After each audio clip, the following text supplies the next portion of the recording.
The Custodes Pallas grav tank. Now, honestly, I've wanted one of these. For Custodes, it really does kind of fill a niche, right?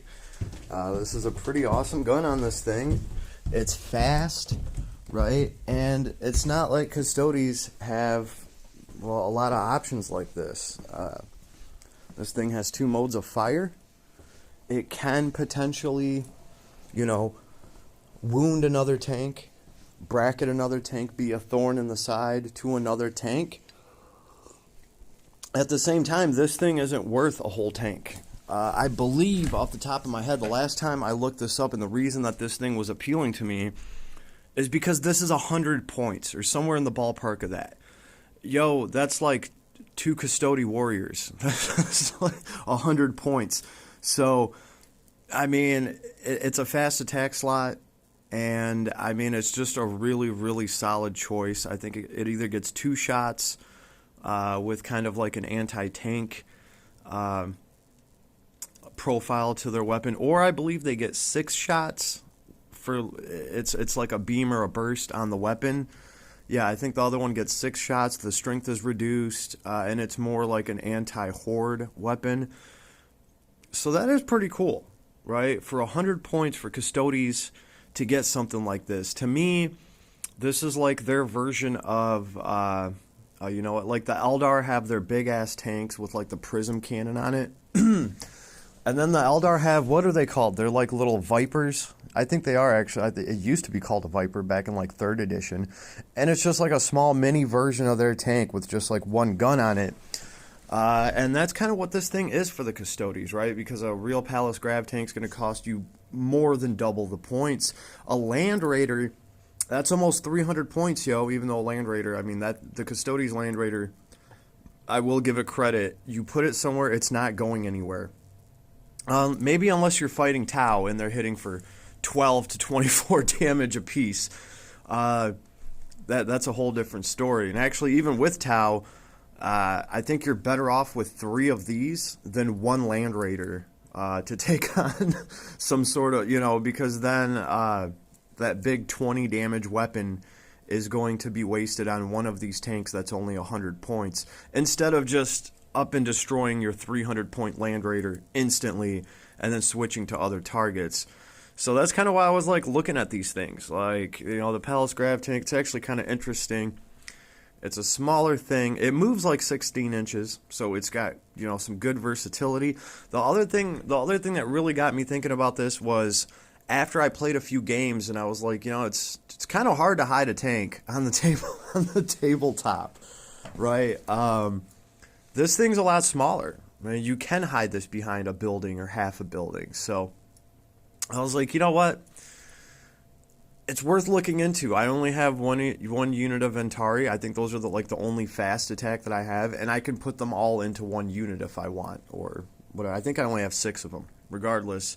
So I'm like, okay, for most runs, you can have up to like 2 fast attack slots. So why not have one of these, right? I mean, it makes sense. It makes sense for like how the army plays. And then I started thinking, like, why don't I see more of these? Why doesn't every Custodian player run the Pallas grav-attack, tanks? And I go over to Forge World, of course. Of course, this thing cost as much as a Pallas grav tank. It's like $150. And I'm like, oh, okay. That's why people don't have these things. Because for the same price, they can actually get a Pallas grav-attack tank, that's like 200 points. And it does have a stronger weapon. It has more wounds. It's going to serve the function of an actual real tank for you. This is going to be like some sneaky side attack shit. And that's, of course, part of the reason why the grav tank takes up a heavy support slot. This takes up a fast attack slot. But still, I kept looking at these, and I was like, man, it would be nice. So there's been so many battles where I've had where, you got 98 points, or you got like 100 points. There's not really, what are you going to get with that? Like 2 more guardsmen? Honestly, for that 100 points, I'd rather take this thing and get like the beam and the burst weapon out of it some anti-tank, crazy movement, you know. So the big deterrent, I think, for me and for most people is going to be like the $150 or $60 price tag on it. I don't even know exactly what it is. You can go on forgeworld.com and check it out. I know it's over $125 just off the top of my head. And then I'm sure they want like shipping, you know, for a 100-point model. You know, when I'm sure the other tank costs a little bit more because it's 3 ounces more of resin. But I mean, if you're gonna be dropping a couple $100, you know, you're gonna want the heavy support tank, of course, that lays down actual like some anti-tank fire. Like the other tank, the Pallas grav tank, I mean, you can't really knock its gun. I think it does 2 or 3 damage a piece, but it gets 8 shots, and custodies always hit. So, and even if that tank gets destroyed, you can spend a stratagem to shoot with that tank again. And that is probably the only reason I would bring that, is because even if your opponent goes first and they nuke the shit out of your tank, you're like, all right, I spend a CP, and at least I get to shoot back at your tank with my tank before it's absolutely destroyed. And of course, you're going to get 8 shots, and typically it hurts. Like, it's pretty solid. So that's just what most people are going to do with that couple $100 that's going to cost you to get one of these things. And I've just been mulling this over my head, and recently the points went down. I just watched a video talking about the point decrease for custodies. So on average, a 1,000-point army has went down by about 175 points. You might be able to stretch that to 200 points, and I'm like, damn. So that means like my 1,000-point forces, right? They're going to be, it's still going to be the same force, and I'm going to have like an extra 170 points to spend, and I'm like, that already includes a tank. And then this thing just popped into my mind. I was like, man, wouldn't that be perfect, right? You got 170 points. You take one guardsman out somewhere, that puts you up to 200. You could put 2 of these bad boys in if you're not running Ventari. But then again, what is the biggest problem, the biggest factor? Price, right? You're still going to be spending like $400, or let's say like $350 for 2 of these models from Forge World. So I was like, damn, that's a car payment, yo. That's a car payment for most people, straight up. I ain't even gonna lie. Like, you know, so it's kind of a pretty huge deterrent, you know. And I'm on here today, and I'm like, oh, there it is. They actually have it, and oh shit, these things are $50. They are $50 on here, yo. $50, not 135. Okay, so this changes the hobby, yo. I'm sorry, but I wish this for everybody. Check this out. This is going to change the hobby for some people. You know, I know some people are going to be like, oh, recast for the devil, you're not supporting the... I was forced to do this, and really, now that I'm in here and I'm looking at it, this is, if anything, this is going to save the game, because some people are going to be like, you know what, $50, I can swing that. $50, I can swing that. And for my $50 that I might only have access to once a month, I want something good. Like, I don't want 3 fucking Marines or some half-ass, you know, but I want something good for my $50, something that I can put on the table, something that I can paint, put on the table, and I want it to actually be meaningful in a game. And you're just not going to get that right now. You're not going to get some sort of tank from Forge World for $50 or anywhere near this price range or anything like this. So, to me, this is a big deal. I'm very happy about this. I mean, it's Forge World anyway. They've kind of screwed the pooch on a lot of things, so I don't feel bad for them. Honestly, I wish I could return my Pallas grav tank and get my $150 back and just pick up 3 of these. Real talk. But seriously, for a lot of people, this is going to be the difference between just being able to get into the game and play. And what I care more about supporting Games Workshop is supporting other people getting into this hobby. I want there to be other people to walk up to the game table and slap an army down on the table and be like, let's go, bitch. I don't care where those models are from. I don't care what resin the color is underneath the paint.